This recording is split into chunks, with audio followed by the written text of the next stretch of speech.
Again, I want to thank the mayor. Since about 3:45 this morning, when she called me, we have all been working just around the clock to both secure the city and to solve this act. Again, I want to reiterate that our prayers go out with all of those who have been affected by this tragedy. I want to thank our law enforcement officers. I want to thank our medical personnel. I want to thank our first responders. And most importantly, I want to thank the two New Orleans police officers who not only laid their life on the line, but were able to eliminate the threat this morning. Let me say, we have made public safety a state priority from day one. And I think that if you look around me today, right now, and you look at the people who are standing around, that is their commitment as well. We intend to be transparent in assessing any defects that may have existed in the system so that we can address them. It's the only way to ensure that any mistakes that were made are corrected.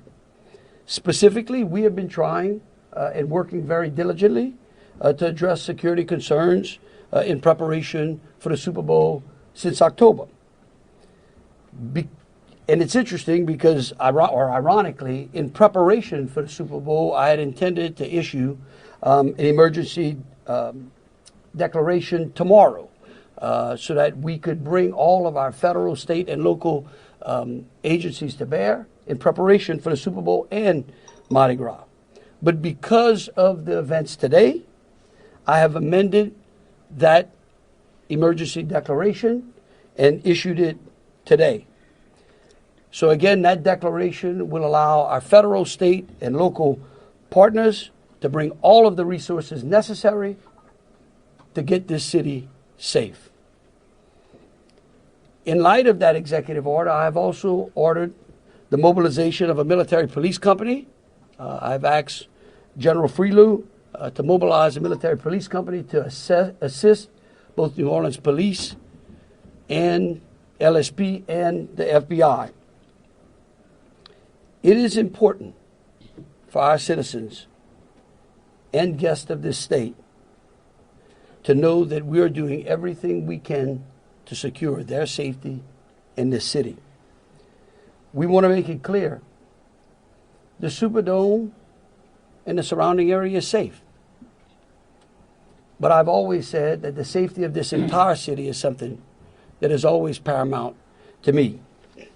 With that, I would like to turn it over to Jeff with the Super Bowl Commissioner. Jeff Dunley. Thank you very much.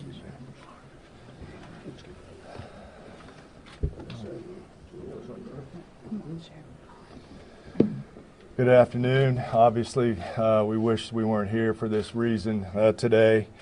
The Sugar Bowl Committee has a 90-year history of being a good corporate citizen for the city of New Orleans, and that's why this tragedy hurts us as much as anybody right now. So our condolences, thoughts, and prayers go out to the victims and their families as we all work through this. Of course, anytime we have a major event in the city of New Orleans, public safety is paramount, and we have full faith and confidence in the governor and the mayor and all the assets, the federal, state, and local resources that they've applied to this event so that we can ultimately bring those responsible to justice and carry on with the major events that we have in front of us.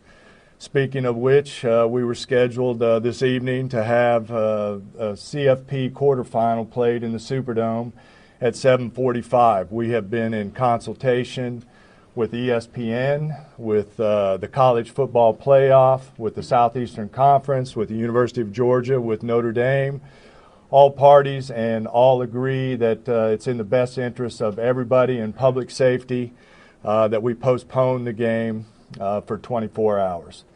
Work is fast about to set up a safe and efficient and fun environment for tomorrow night. There'll be more details on that in the coming hours, but for now, that's the plan. That we're going to move forward and play the game. And again, we reiterate our thanks to everyone up here for the important work they're doing. We live in the fun and games world with what we do, but we certainly recognize the importance of this, and we're going to support it 100%. So thank you. Thank you. I'd like to bring up Senator Kennedy.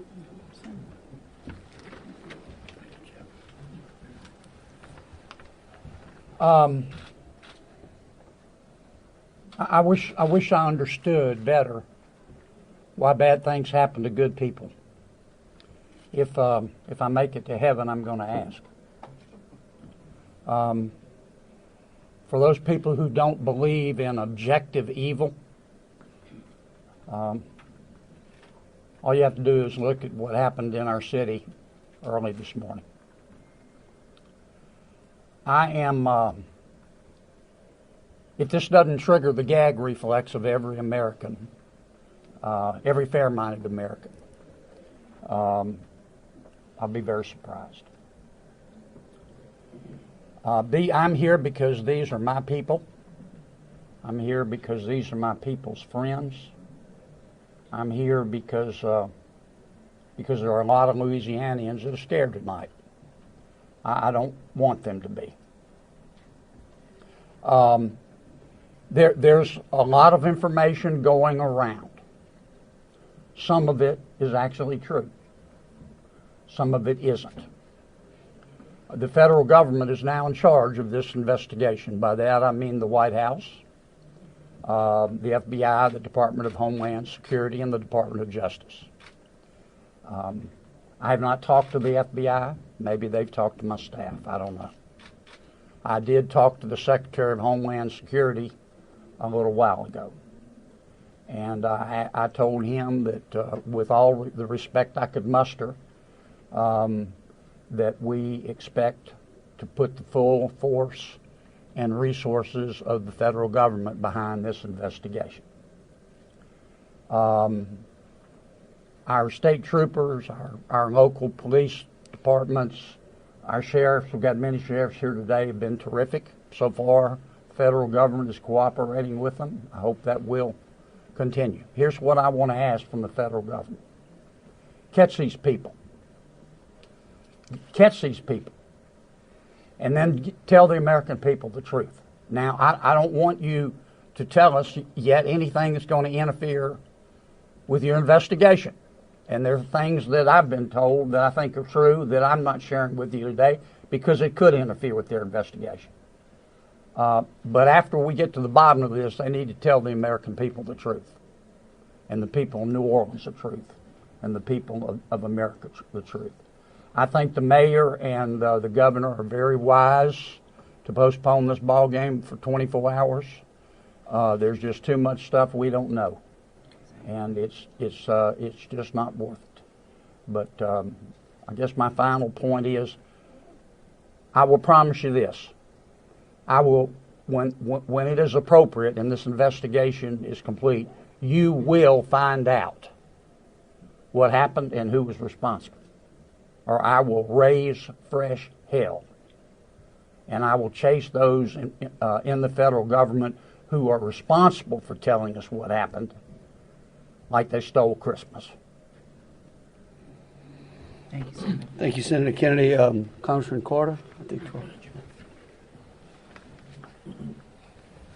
Thank you, Governor. Thank you, Mayor. Thank you, Senator Kennedy. Thank you to all of our law enforcement agents for doing a yeoman's job, for stepping up at a time when we needed you most, for employing the resources of all of our partners. This is all hands on deck, from the White House all the way down. I've been in communication with the White House since early this morning, Secretary Mayorkas, leaders in all of our federal, local, and state agencies. The President has made it very clear that he intends to bring every resource to bear to not only tell the truth, but to provide the resources to bring these cowards to justice.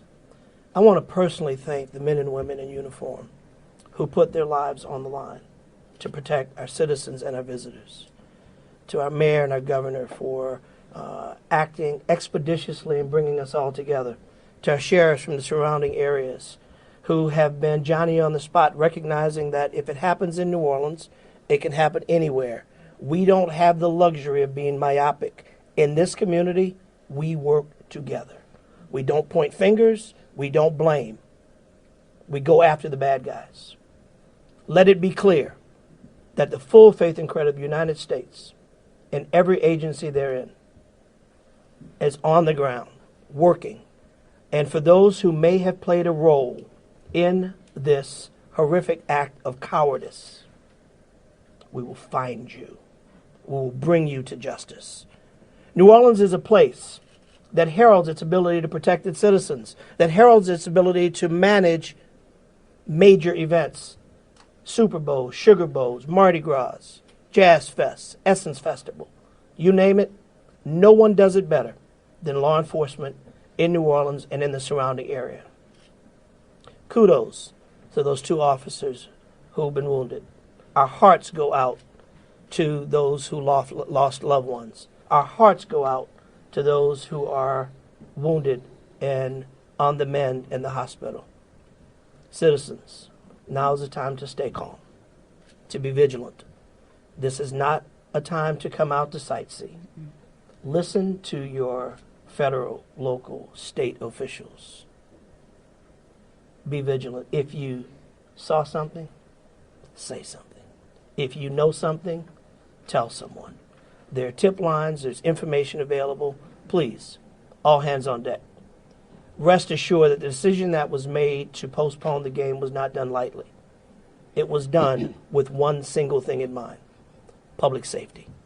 Making sure that the citizens and visitors of this great city, not only for this event, but for every event you come to in Louisiana, that you will be safe. And we will use every resource possible. As the governor has said, as the mayor has said, and every law enforcement agent here has said, our energy, our commitment will be to make sure that you are safe now and for every event in the future. God bless you, and let's stay strong. Thank you, Congressman. Attorney General.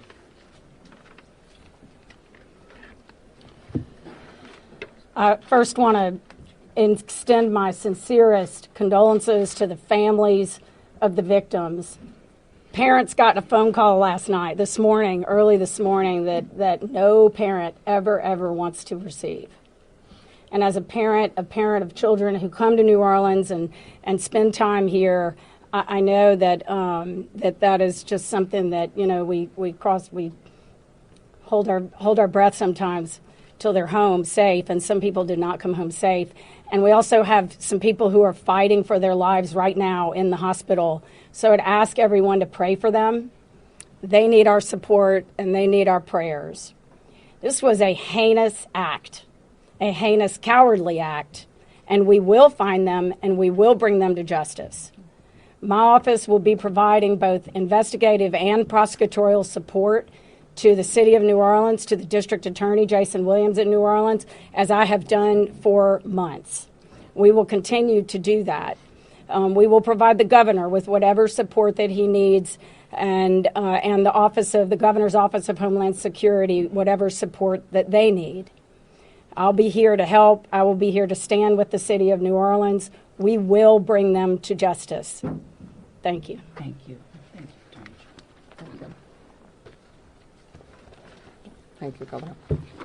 Thank you, Governor and Madam Mayor. For those who do not know me, my name is Anne Kirkpatrick. I'm the Chief of Police of New Orleans. My official title is Superintendent, but my role is as Chief of Police. You know, you've heard some of the details today, and over the last 24 hours, we had approximately 400 officers in the French Quarter. And as we know, this is not just an act of terrorism. This is evil. And when we face evil, we have a choice. We can run in fear, or we can indeed stand in strength. In a time of crisis, people are looking for leadership. You are looking at the leadership. And I promise you, as the Chief of Police of this city has been tried by fire before. But fire purifies. Fire makes things stronger. We have a plan. We know what to do. We are going to get these people. There is a path forward. Very pleased that we will be back to having a wonderful game tomorrow night. New Orleans police have proven their ability to make the city safer.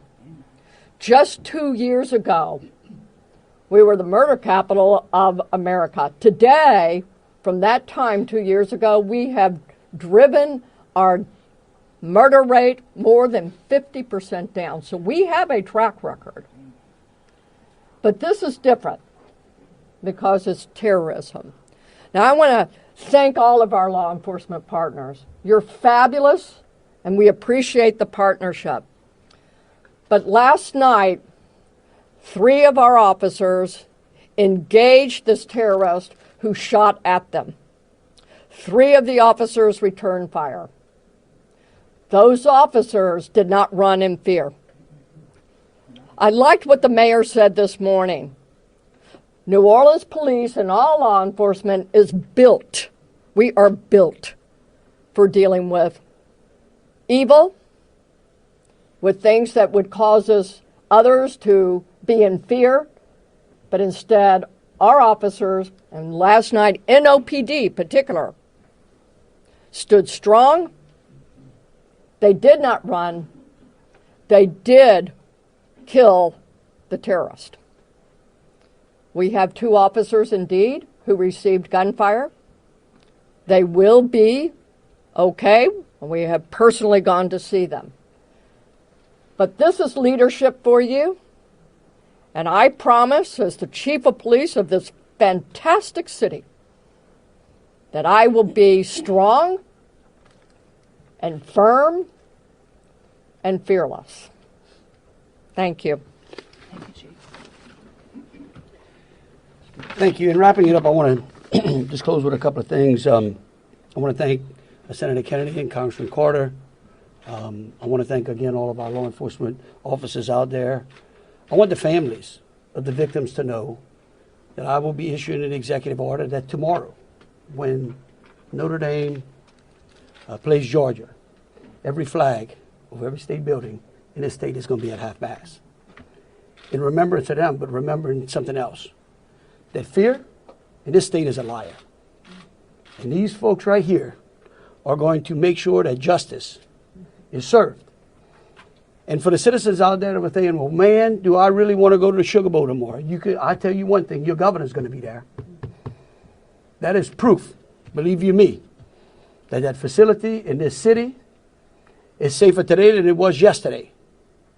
And as we come to additional events in this city, I know in speaking with Senator Kennedy and Congressman Carter, and FBI acting director, and the incoming administration, that they are going to ensure that this city has the resources necessary to protect our citizens and our guests. And so with that, we'll take some questions. All right, if you could, we'll start over here with CBS. Katie, we'll work our way across the room. If I miss you, just give me a holler. I may not see you. Go ahead, Katie. Thank you, sir. Katie Weiss with CBS News. I think this has been a really tough day for a lot of people, but at this point, we're hearing that the death toll, according to some FBI sources, has gone up to 15. Is this true? Who was the answer? I can speak to it, You- I guess, unless you have a final number. We do not have a final number. We know that we have confirmed 10, but we did have people who had been transported who were in critical condition. And so I do not know that, but I can confirm 10. And one quick follow-up question, if I may. We know that there have been some local records in Texas about a misdemeanor background on this suspect. Any signs or warnings ahead of time about this person or their plans for what happened this morning? Because that is the investigation part, I will give the FBI. At this time, we cannot go into details about the subject's history. What I can tell you, the person was an Army veteran. We believe he was honorary discharged, but we're working through this process, figuring out all this information. The goal with the FBI is providing you with the most accurate and complete information. So once that information is confirmed, we'll make sure we push that out. Thank you. Ariel. At this time, do you know exactly, as far as the victims, how many are from here in Louisiana versus out of state and their ages maybe? At this time, I can't go into details about all the victims. We want to make sure that the family is notified appropriately before we put any information out there. So once the families are all notified, then we'll go ahead and release a statement to everyone. And I would ask the press, in relation to the victims and those that are in hospice, if we could just refrain from worrying about them so their loved ones can take care of them, and the medical personnel that are trying to get them out of the hospital can do so. And as information becomes available, but we want to respect the privacy of those who are still either fighting for their lives or being cared for. Thank you. A follow-up, if I may. Yeah. Go ahead. You guys mentioned accomplices. You don't think that the suspect acted alone. About how many more suspects are you guys looking into at this point? It's a range of suspects, and right now with the FBI, we do not want to rule anything out, so that's why we're asking if anyone has had any interaction with the deceased subject Jabbar in the last 72 hours, provide us with this information. You can provide us that information through 1-800-CALL-FBI or our digital tips line, which is available on our social media website, as well as the big FBI website. Can I say something right quick? Tell me who you're with. WDSU. WDSU. Okay, and CBS. NBC's over here on the right. Oh, that's an unusual position. I don't get it. You wouldn't. Look, the FBI is not going to be able to answer those questions, okay? They will eventually, I promise you, okay? Once the FBI has a chance to investigate all this, along working with state police, working with Homeland Security, working with the city of New Orleans, they're going to tell you what happened. I can promise you that, or I'm going to raise fresh hell. But right now, they're in the process of trying to catch the other bad guys. And I want to give them the benefit of the doubt for a while. 26. Yeah, I had a question about the victims. I know there was obviously gunfire exchange, so I guess how many victims were shot and then how many were injured? Look, again, let me reiterate both Special Agent Duncan and Senator Kennedy. There's a lot of, I get that y'all want to know minute details. What we don't want to do is impede this investigation or spend any time talking about things that don't get us closer to hunting these folks down and securing the city. And so at a particular point in time, we will release as much information as we can. But at this time, in relation to the investigation, I would ask y'all to refrain from those. So, ladies and gentlemen, if we were going to just have more of the same, as the governor just said, we're going to provide that information, but we're going to wrap the press conference now. We have a question. Hold on a second. Hold on. Let me finish. You weren't listening. If all of the questions are more of the same, what the governor just said in position, we won't be doing that to provide that information. And if you have a quick, different question, then let's do that quickly and move on. Okay. My question. You say there are multiple Ma'am. suspects. Hold on. Think who was next? We had over here. Hi, Rachel Wolf from the Wall Street Journal. You said you were confident there are multiple suspects involved. What makes you confident in that? Well, like, why would we tell you that? Again, look, again, we want to answer pertinent questions. But anything that would lead to impeding or endangering this investigation is not going to be said, okay? And we will, as information unfolds, this is a very fluid process. And remember something, too. We're doing two things. We're hunting some bad people down, and we're securing the city, too. We're getting ready for a Sugar Bowl tomorrow. So if y'all would, again, if you have questions regarding Sugar Bowl, the safety of the city, or something to that effect, we're happy to answer. Over here. Okay, go ahead. Go ahead, Alyssa. Usually in parts of the French Quarter, specifically in parts of Bourbon Street, there are bollards. We're hearing that some of those may have been down because of repairs. Can you speak to that, and maybe was there any backup option of putting a truck there or an NOPD car there? Well, let me tell you, yeah, one, I'm going to let the mayor answer. I want you to know that's one of the first things I thought of this morning when the mayor called me, okay? And I will tell you that whatever the problem was is going to be solved. Thank you, Governor. Thank you, Governor, and thank you for the question. I do understand that it's been on your radar since this morning. As it relates to the bollards on Bourbon Street, over 10 years ago, over 10 years ago, the city of New Orleans implemented an infrastructure project placing bollards on Bourbon Street. Shortly thereafter, the malfunctions of those bollards ensued from Mardi Gras beads on down. But the New Orleans Police Department, of course, deemed them inefficient because they did not operate the way that they were intended to do. Because the city of New Orleans is hosting Super Bowl this year, it gave the city of New Orleans an opportunity to go further and deeper with infrastructure improvements, as we've been talking about. So as a result of that, we were able to build in bollard replacement into our Super Bowl infrastructure package.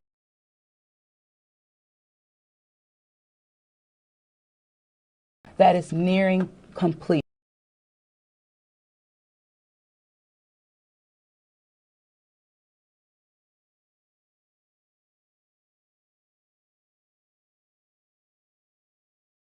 But that is the reason. Now, the New Orleans Police Department and Chief, you can speak to the deployment to respond to our needs and existing conditions. All right, so we have been aware of the bollard situation for a long time, and we did indeed harden those target areas where the bollards are. We had patrol cars out there as a hard target, as well as with barriers.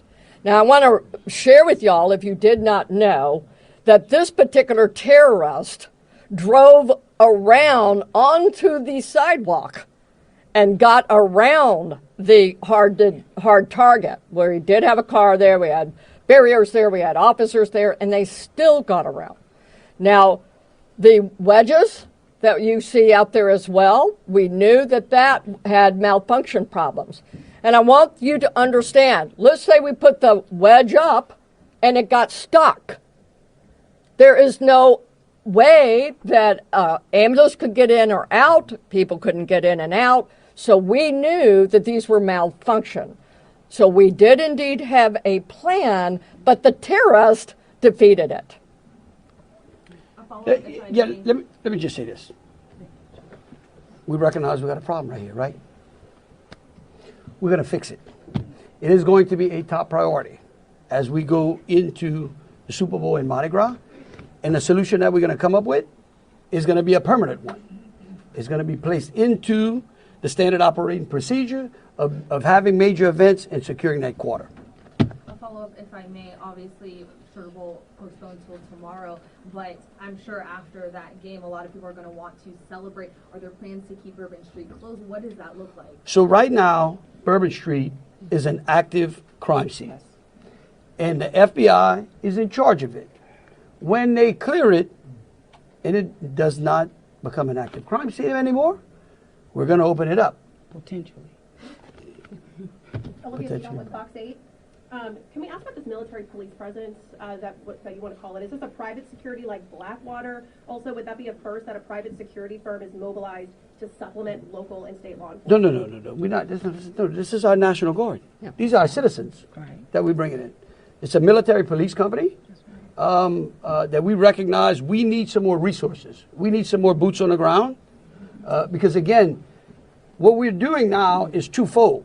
We've got an active investigation and we've got to enhance security. Before this event, we were just enhancing and working on security. So we brought some additional resources. Jesse Kirsch with NBC News. Thank you for holding this press briefing. I just want to clarify something first. You were just talking about bollards that are being repaired. Talk about a lift gate that are replaced and then a lift gate that's not been working. Was there a vehicle in place of that lift gate last night? Were there things in place of those bollards which are being repaired? Sure, the chief spoke to the plan in place, and that is yes. That was indeed. So anything that is currently in the midst of being repaired had a backup replacement? It had vehicles and officers were there where all of those ballasts have been.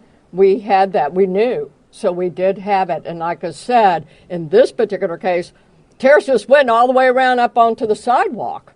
And what about for the lift gate? Was there a vehicle like backing in and out to block that lift gate area, or was that just down and open? So that's what we've heard from witnesses. Captain. The reason I'm calling the captain, he's the captain over that district, and that is a question I'm going to let him address for you. Good evening, everybody. I'm Captain LeJean Roberts of the 8th District. Yes, we did have a vehicle strategically placed right in front of the wedge, preventing access onto the roadway. And in terms of the framework of security that was already in place on Bourbon Street, I know this is an ongoing project of improvement, but with how that was all aligned, was someone getting up on a sidewalk considered impossible or nearly impossible, or was this not something you expected you would have to account for? Yes, of course, it wasn't something we expected to account for. The bollards they're actually wedges. They're strategically placed 5 locations throughout the French Quarter on the roadway. This particular terrorist drove onto the sidewalk behind the police car to gain access to the 100 block of Bourbon Street. So if you're worried about someone ever driving down Bourbon Street, why weren't you worried about someone driving up the sidewalk in the same way, or at least bracing for it the same way? Okay. Yes. All right, look. We could go on what ifs forever. This is evil. And that guy could have easily gone down the sidewalk of Canal Street, where there were a ton of pedestrians on there as well. And there are That's right. No, right. So that's, right. Hold on a second. We gotta move on. Just want you to know, however, we recognize, I said earlier, that where there are defects in this system, we are going to be transparent, and we are going to address them with the city and make sure that we fill those gaps as best we can. Yeah. Chelsea Brazen with Axios. I have a question just about sort of ongoing public safety today. Special agent mentioned 2 possible IEDs. Were those in the same location? Should residents in the French Quarter or elsewhere be concerned about potential other situations?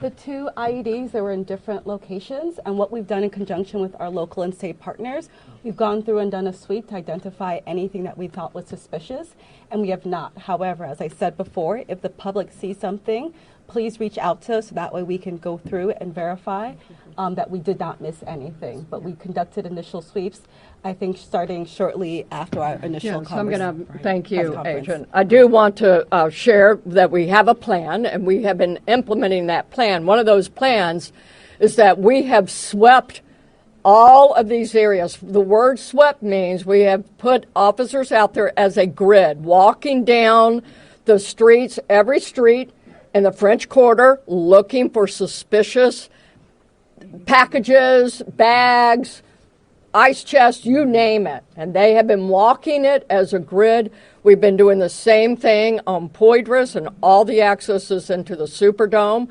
Part of the safety plan is we have bomb dogs out there sweeping the Superdome and all the exterior area, and we're locking that down.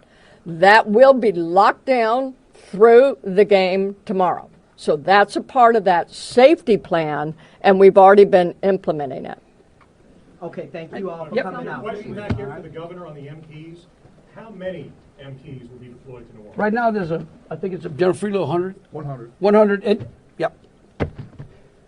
All right. Thank you all so much. Thank you. What gives you the confidence tomorrow night it'll be safe? Right. I'm going to be there. Me too. Yeah, we're going to be there. I know.